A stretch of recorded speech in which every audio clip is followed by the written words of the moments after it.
சேரும் இடம் ஒன்றும் சரியல்ல, செல்லும் வழியும் சரியல்ல, இல்லத்துக்கு சென்று வரையில் அவன் நன்றாகவே அல்ல. அதே மாதிரி உச்சரிப்பும் சரியல்ல, கூறும் வார்த்தையும் நன்மை அல்ல. ஆமாவா? நீ தான் சொல்லணும். நான் பாட்டு சொன்னா நீ பாட்டு கம்மிச்சுனா எனக்கு எதுவுமே இங்கே தெரியாது. புரியுதா? தாயா இருந்தாலும் சரி, தந்தையா இருந்தாலும் சரி, தாரமா இருந்தாலும் சரி, ஒரே சொல்லுதான், ஒரே பேச்சுதான்.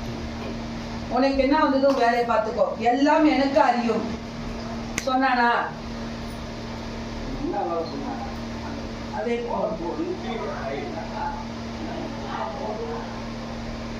போதும்.